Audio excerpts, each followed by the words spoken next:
এখন একটা সমস্যা হলো, আমরা আজকাল বেশিরভাগ লোক ওযু করি হলো টয়লেটের মধ্যে, আর টয়লেটের মধ্যে আল্লাহর নাম নেওয়া নিষেধ, ঠিক না ঠিক? টয়লেটের মধ্যে আল্লাহর নাম নেওয়া নিষেধ, জায়েজ নাই। তাহলে আমাদের ওযু যদি টয়লেটে, আপনার বাথরুমের ভেতরে যে কি করি, ওযু করি, তাহলে আমি বিসমিল্লাহ বলতে পারবো না, কারণ আল্লাহর নাম নেওয়া বাথরুমে নিষেধ, টয়লেটে নিষেধ। আবার বিসমিল্লাহ না বললে আমার ওযুটাও পূর্ণাঙ্গ হচ্ছে না, তাহলে আমি করবোটা কি? বলেন, সমাধানের পথ কি? কি করব? কি নিষেধাজ্ঞা অমান্য করে বিসমিল্লাহ বলবো, নাকি আপনার বিসমিল্লাহ ছেড়ে দেবো? তাতে তো ওযু আবার পূর্ণাঙ্গ হবে না, দুইটাই সমস্যা না? এই জন্য উত্তম এবং সবচেয়ে ভালো হলো ওযুটা বাহির করার চেষ্টা করবেন। বেশিরভাগ জায়গাতে, সব জায়গাতে কম বেশ, বাথরুম টয়লেটের ভেতরে যদি বেসিন থাকে, তো বাইরেও টেপ বা বেসিনের ব্যবস্থা থাকে না? বিশেষ করে বাসা বাড়িতে অথবা অফিস আদালতে দেখা যায় যে ওই টয়লেটে অনেক সময় আমরা কি করে ফেলি, ওযু করে ফেলি। এটা উচিত না, এটা একটা ভুল আমাদের। ওযু আমরা করব বাহিরে। কেন? কারণ টয়লেটে ওযু করতে গেলে আল্লাহর নাম নিতে হচ্ছে, আর আল্লাহর নাম নেওয়া নিষেধ। আমি সেখানে আল্লাহর নাম নিতেও পারছি না, নাও নিতে পারছি না। যদি নেই তাহলে আল্লাহর নাম নিয়ে গুনাহ করছি টয়লেটে, আর যদি না নেই তাহলে আমার ওযুটা অপূর্ণাঙ্গ থেকে যাচ্ছে, ঠিক না ঠিক? এই জন্য আমরা উত্তম হলো ওযু করব কোথায়? বাইরে এসে, যে কোনো টেপে। কথা কি বুঝতে পারছি? বাইরে এসে, একান্ত যদি কখনো আপনি বাধ্য হয়ে যান, বাইরে ভিড় নাই, ব্যবস্থা, সেটা ভিন্ন কথা। আর বাসা বাড়িতে যদি এরকম কোনো বাসা বাড়িতে যে বাইরে কোনো সিস্টেম নাই, আপনার নিজের বাসা না, আপনি ঠিক করতে পারতেছেন না, তো কমপক্ষে বেসিন এবং আপনার টয়লেটের কমোডের মাঝখানে কি দিব, একটা পর্দা বা ওয়াল, কোনো কিছু দিয়ে নিব ইনশাআল্লাহ। কথা বুঝতে পারছি ভাই? আল্লাহ তাআলা আমাদের সকলকে এই বিষয়টি লক্ষ্য করার তৌফিক দান করেন। তাহলে ভাই, আমরা বিসমিল্লাহ পাঠ করব ওযুর শুরুতে, লক্ষ্য করবো ইনশাআল্লাহ, যাতে করে ওযুর শুরুতে বিসমিল্লাহ পাঠে ভুল না হয়। মনে থাকবে তো ইনশাআল্লাহ? আল্লাহ আমাদের তৌফিক দান করেন। দ্বিতীয় যে ভুলটি হয় ভাই, 100-তে 99 জনের বলবো, তার চেয়ে বেশি হতে পারে, হাজারের ভিতরে 10 জন মানুষের হয় কিনা আমার সন্দেহ আছে এই কাজটা সঠিকভাবে করতে পারি না। সেটা হলো ওযুর সময় মিসওয়াক করা। ওযুর সময় কি করা ভাই? মিসওয়াক করা। এটি এত গুরুত্বপূর্ণ সুন্নাত যে নবী সাল্লাল্লাহু আলাইহি ওয়াসাল্লাম বলেছেন, বুখারীর হাদিস, লাউলা আন আশুক্কা আলা উম্মতি লা আমারতুহুম বিসওয়াকি ইনদা কুল্লি ওযু। বুখারীর হাদিস। নবী সাল্লাল্লাহু আলাইহি ওয়াসাল্লাম বলেন, আমার উম্মতের জন্য যদি কঠিন না হতো, তাদের জন্য কষ্টের কারণ না হতো, তাহলে আমি তাদেরকে বাধ্যতামূলক করে দিতাম, ফরজ করে দিতাম, কি? প্রত্যেক ওযুর সময় মিসওয়াক করা। প্রত্যেক ওযুর সময় মিসওয়াক করা, এটা বাধ্যতা করে দিতাম যদি তাদের কষ্টের কারণ বাধ্যতামূলক করে দিলে তখন এটা তাদের জন্য, প্রতি ওয়াক্তে মিসওয়াক করাটা তাদের জন্য বাধ্যতামূলক হয়ে গেলে এটা ছাড়া ওযু হতো না, তখন তারা বিপদে পড়ে যেত, বেশি কষ্ট হয়ে যেত। ওযুতে যদি এখন মনে করেন 10টা 15টা 20টা ফরজ নবী সাল্লাল্লাহু আলাইহি ওয়াসাল্লাম ঠিক করে দিন, তাহলে 20টা 15টা 20টা 25টা ফরজ আদায় করে ওযু করা একটু কষ্ট হয়ে যেত না? 5 বার দৈনিক একটু আমাদের জন্য ঝামেলা হয়ে যেত কিনা? নবী সাল্লাল্লাহু আলাইহি ওয়াসাল্লাম সেদিকে লক্ষ্য করে আমাদেরকে কি করলেন না? সহজ করে দিলেন, অর্থাৎ ফরজ করলেন না। তার মানে কি করলেন? সুন্নাহ এর অন্তর্ভুক্ত করলেন। কিন্তু তার হাদিস থেকে, তার বক্তব্য থেকে বোঝা যায় যে ওযুর সময় মিসওয়াকের গুরুত্ব তার কাছে কত বেশি ছিল। নবী সাল্লাল্লাহু আলাইহি ওয়াসাল্লামের কাছে ওযুর সময় মিসওয়াক করার গুরুত্ব কত বেশি ছিল, সেটা এই হাদিস থেকে বোঝা যায় কি যায় না? তিনি চাইছেন আমাদেরকে ওযুর সময় মিসওয়াকের নির্দেশটা বাধ্যতামূলক করতে। শুধু করেন নাই কেন? আমাদের কষ্টের দিকে লক্ষ্য করি। এই হাদিস থেকে নবী সাল্লাল্লাহু আলাইহি ওয়াসাল্লাম যে চাচ্ছেন মনে প্রাণে আমরা যেন ওযুর সময় মিসওয়াক করি, এটা বোঝা যায় কি যায় না? ভাই, আমরা বিশেষ করে আরবিয়ানদেরকে দেখি, স্পেশালি সৌদি আরবে আমরা যারা আছি দেখি যে সৌদিদের প্রত্যেকের পকেটে কি থাকে? মিসওয়াক থাকে, এবং তারা সারাক্ষণ মিসওয়াক করে। এটা যেমন আমার দাঁতের মাড়ির জন্য উপকারী, ন্যাচারাল আপনার রস, মিসওয়াকের রস কর যেটা আসে, বিশেষ করে তিতারিতে জাতীয় হলে আরো বেশি ভালো হয়। এটা আমাদের দাঁতের জন্য যেমন উপকার হয়, তেমনি ভাবে দাঁতকে পরিষ্কার রাখে, দবদবা রাখে, দুর্গন্ধ দূর করে, অনেক দুনিয়াবী উপকারিতা আছে।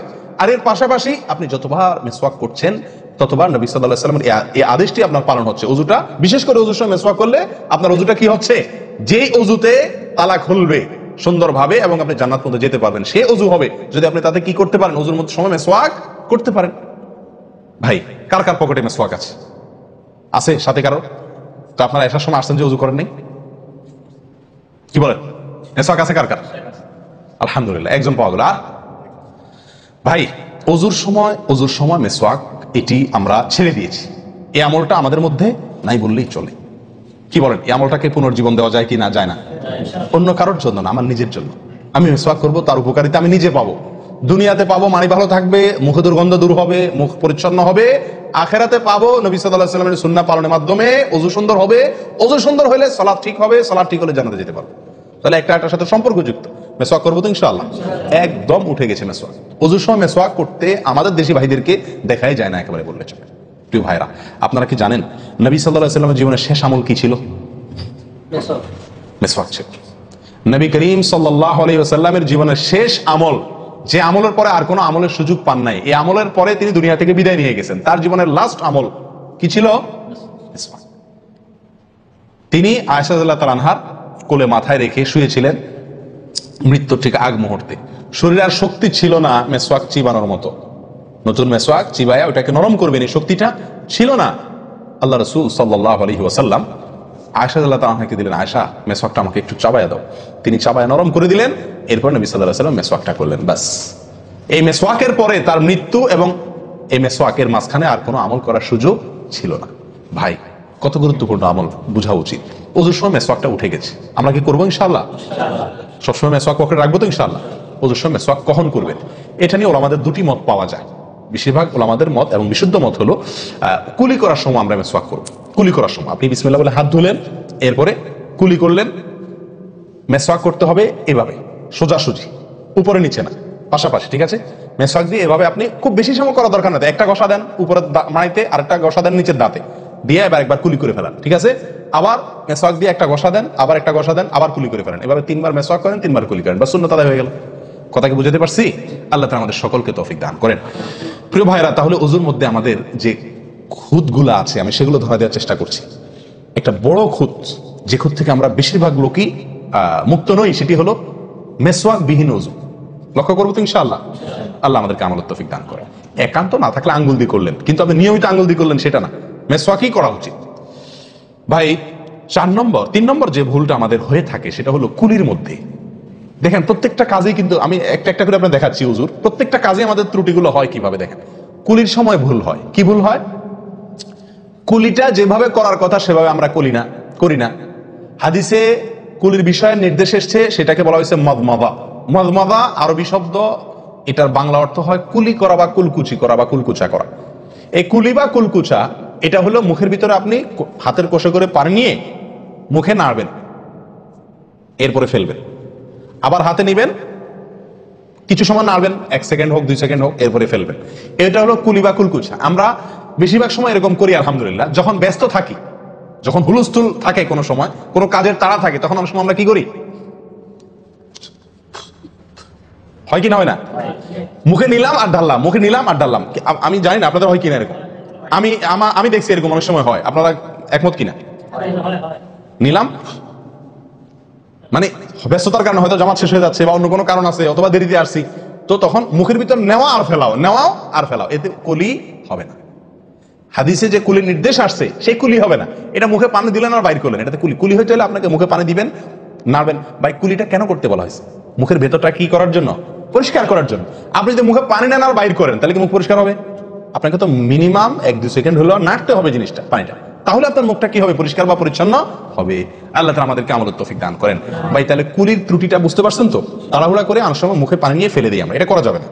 নাম্বার 4, নাকে পানি দেওয়া। দেখেন, একটা একটা করে দেখেন, প্রত্যেকটাতে ত্রুটি আছে। আল্লাহুল মুস্তাআন। নাকে পানি দেওয়া, নাকে পানি দেওয়ার যে নির্দেশ আসছে হাদিসে, এটাকে বলা হয় ইস্তেনশাক। ইস্তেনশাক, ইস্তেনশাক আরবি ব্যাকরণ অনুযায়ী এটা বাবে ইস্তিফআলের মাসদার বা ক্রিয়ামূল, যেটার মধ্যে এক্সট্রা ভাবে টানা, আকর্ষণ করার অর্থ যার মর্মের ভিতরে আছে। তো ইস্তেনশাক শব্দের মূল অর্থ হলো পানি টানা, নাকে পানি টানা। আমরা নাকে পানি টানি না, দেইও না। ধান খেতে পানি দেওয়া হয়, আর লাল শাকের খেতে পানি ছিটানো হয়, ঠিক না বেঠিক? লাল শাক বা মূলার শাকের খেতে পানি ছিটানো হয়, আর ধান খাত, বেশিরভাগ ইরি ধান ইত্যাদি এই সমস্ত ধান খেতে পানি দেওয়া হয়। তাহলে দেওয়া আর ছিটানো বেশ কম আছে কি নাই? একটা হলো দেওয়া, একটা হলো ছিটানো, আর একটা হলো টানা। টানা হলো এ ক্লাসের অজুতে নাকে পানি টানবেন, বি ক্লাসের অজুতে নাকে পানি দিবেন, থার্ড ক্লাসের অজুতে নাকে পানি ছিটাবেন। আমি কি বুঝতে পারছি? তো আমরা বেশিরভাগ লোক থার্ড ক্লাসের অজু, সারা জীবন থার্ড ক্লাসের অজু করি। আপনি থার্ড ক্লাসের অজু করে আপনি জান্নাতে যাবেন? ফার্স্ট ক্লাসে থাইকাও তো যাইতে কঠিন হয়ে যায়। আপনি থার্ড ক্লাসের অজু করে কিভাবে আপনি